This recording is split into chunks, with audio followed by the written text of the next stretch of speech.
Welcome back. If you haven't yet done it, become a David Pakman Show member. You'll get the podcast commercial-free. You'll get a full archive of our shows going all the way back to 2005, and you'll also get access to audio and video of the bonus show, which is produced by Louis Motamedi, believe it or not. Louis, a lot of people just having a hard time believing that you're producing that show.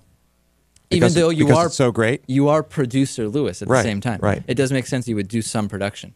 Well, I mean, even the term producer is pretty vague. It's an ambiguous term. Yeah. I know. It can be applied to almost anybody. Right. And of course, if you sign up for a yearly membership before Thanksgiving, you'll get a free David Pakman Show t-shirt, your choice of style. We won't make the men get a women's shirt or vice versa, but they could if they want. You can get whatever style, color, and size you want. DavidPakman.com/membership. Herman Cain has had a complete and total meltdown now. I was analyzing this footage very, very closely over the last couple of days. He was asked a very straightforward question about Libya. I would assume you've at least heard of this, either, you know, on the internets, or maybe I bet Rick Perry gave props to him on Twitter at some point, at least. You know, that's just what Rick Perry does. But if you haven't, I'm going to play this for you. And this is just a complete, you know, the Rick Perry 3 organizations, 3 departments thing, where he could only remember 2, could be just he forgot an item on a bulleted list. But this Herman Cain clip really shows he just has nothing. There's no substance. There's nothing in his brain. Even though he says there's a lot of stuff twirling around in there, he doesn't have the information in there anywhere. Here's the clip, and it's painful. I warn you. You may not want children to see this, because they may be turned off from American politics for life if they see this. So I would recommend, like Bill O'Reilly does. You're talking like that's a bad thing. When Bill O'Reilly mentions the word breast or nipple on his show, he tells parents, get the kids out of the room. I'm telling you to get the kids out of the room, but for a very different reason. Let's go to the video here, Louis. President Obama on Libya or not? Okay, Libya.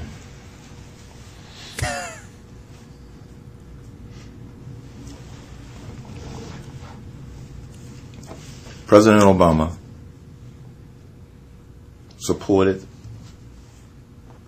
the uprising, correct? President Obama called for the removal of Gaddafi. Just want to make sure we're talking about the same thing before I say, yes, I agreed, I know I didn't agree. When you asked me my birth date, Louis, what exactly did you mean by that? Because I want to make sure I'm answering the right question. I don't want to answer a question you didn't ask. Can you just tell me, what exactly did you mean when you asked me what my birthday was? I do not agree with the way he handled it for the following reason. No, that's a different one.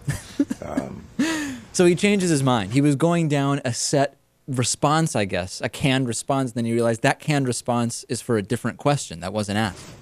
So now he shifts his chair, and he's going to try it again. I got to go back and see. Got all this stuff twirling around in my head. All those women are twirling around in his head, Louis. He can't keep them straight. He doesn't know who's been in his hotel room at this point because he's too concerned about, he doesn't know what happened with Libya. You know what? If I got accused that many times of sexual harassment while running for president, I think my head would be spinning too. So maybe we can cut him a little bit of slack. All right. Well, I cut him slack where maybe 20 seconds of this could have been okay, but we're now up to a minute where he hasn't even said anything yet. All right. Specifically, what are you asking me? Did I agree or not disagree with Obama? I was asking if you agree. Craig was asking you about the Bush foreign policy, so I was taking a specific example from the Obama administration that was controversial within his own administration on what he should have done or not done. And I was wondering if you agreed with what he did or if you would have responded differently. You know, it's an issue that's come up since you've been running for office, and I was wondering how you would have handled it. Here's what I would have. I would have done a better job of determining who the opposition is. Right. So then we get to this answer, which is a ridiculous answer, because how does he know what kind of a job Obama did in figuring out who the opposition was? He's not privy to the conversations Obama's having. A minute and 40 seconds, Louis, to even get to any kind of an answer. How can anyone even legitimately think of this guy as a presidential candidate at this point? And you know what? Even Republican primary voters, which is a pretty low bar to set, are quickly figuring out this is not the guy they want, and he's just dropping like a rock in the polls.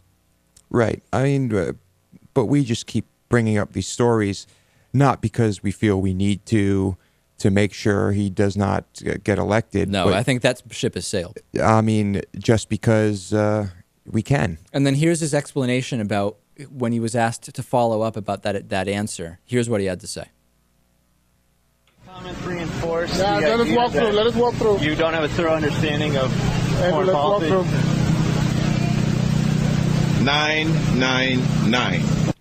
999, Lewis, his answer, and then later saying he's not supposed to know anything about foreign policy. So we had a poll up on davidpakman.com. After the fourth sexual harassment allegation, is Herman Cain's chance at being the GOP nominee essentially over? 48% said no. 4 sexual harassment allegations were not ending it for him. 35% said yes.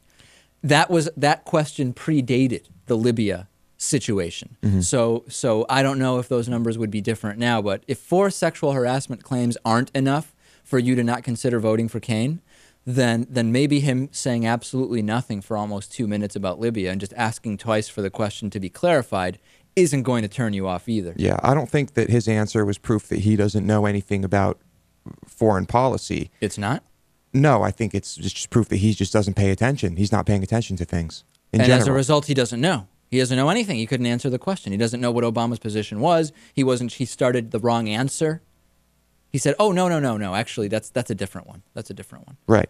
I He's think just all over the place. Herman Cain is done at this point.